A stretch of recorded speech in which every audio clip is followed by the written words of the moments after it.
Hi patrons, and welcome to this month's Behind the Scenes.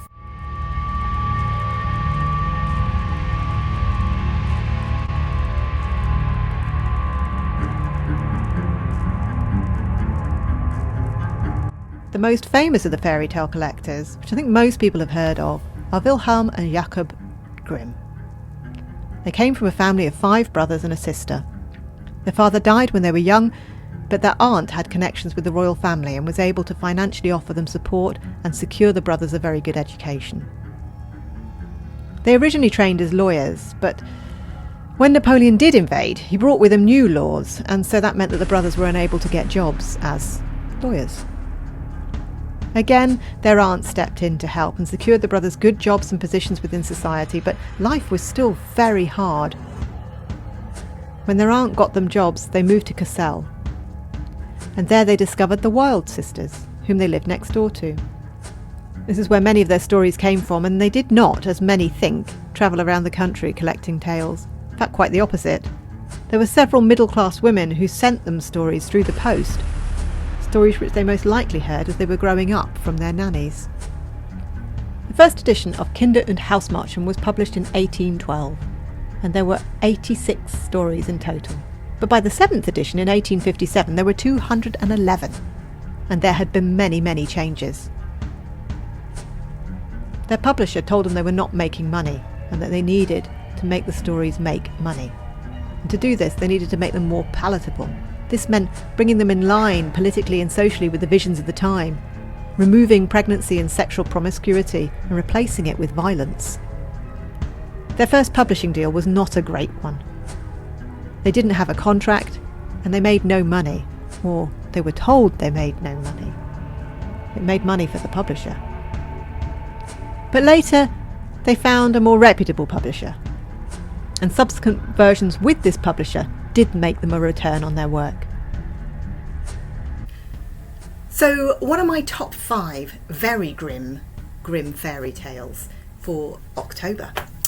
Well, the first one that I'd like to introduce you to is a story which is not found in the later editions. It's a story that is found in the first editions, and it was so peculiar and so eccentric that it was removed from the later editions. If I had caught you, I would have had you. It's called The Strange Feast, and it was originally number 43 in the first edition, that 1812 edition of the Grimm fairy tales. It's about 2 sausages, a blood sausage and a liver sausage, and they are warring sausages. And the blood sausage invites the liver sausage for dinner. And, well, let's just say there are a lot of warning signs that the liver sausage doesn't pay attention to. I'm not going to spoil the whole story for you. It's an incredibly short story, but it is a cracker. And like I say, it's very eccentric. It's very much in the tradition of the Grimms, and you can see them listening to this story from one of their neighbours, because that's where they collected the stories from. And you can see them listening to this story and thinking, that's got to go in the book, because if I was a fairy tale collector, I'd have put this one in my book as well.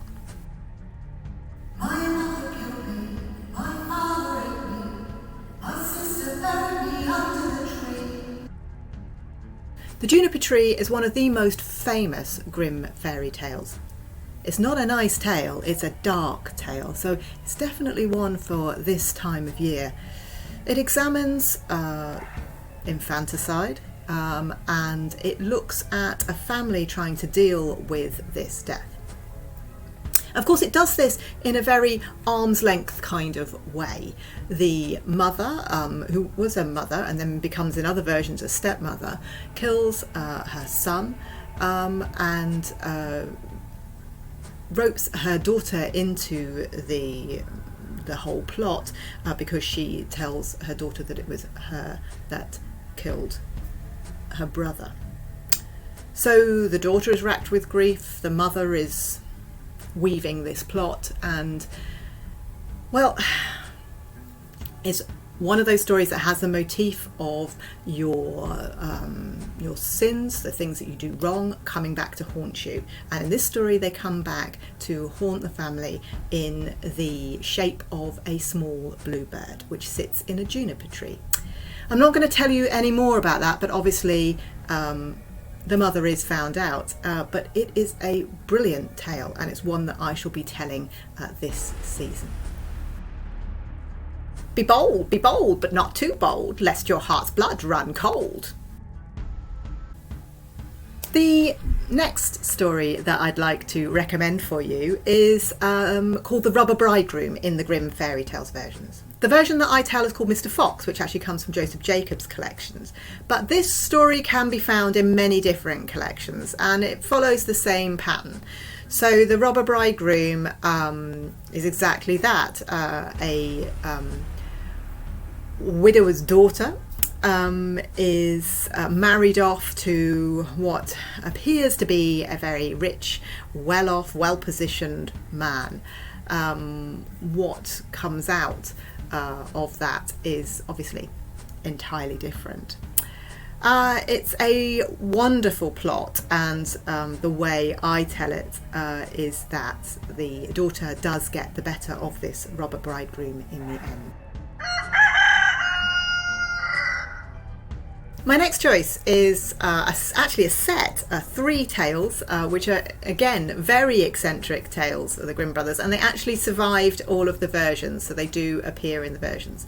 They are the stories called Riff Raff, Herr Korbes, and The Death of Little Hen. These stories involve a hen and a rooster called Chanticleer and Partlet. They aren't called that in the tales, strangely, but they, if you Google it, they are known as Chanticleer and Partlet. These two murderous and frankly downright criminal poultry are the protagonists in these 3 hilarious tales. So do go and check those out. In season 3 of my podcast, I will also be examining these stories. So do look out for the one that's entitled A Poultry Offer, because that's the one that I will be looking at these stories in. My sister pushed me in the street, but Nori, oh, but Nori, and no one heard my dying screams, but Nori, oh, but Nori. My last story is The Singing Bone, and I couldn't have a top 5 Grimm fairy tales without the singing bone in it. It's one of my favourite stories to tell. It's a very, very short story, and it's a good one for an encore, if you like, for want of a better word. So I often find myself telling this one. The version that I tell is actually named Benori, and again comes from the Joseph Jacobs collection, which is a slightly later collection. But either way, the story is the same. A sister kills her sister because she is jealous of who she is going to marry.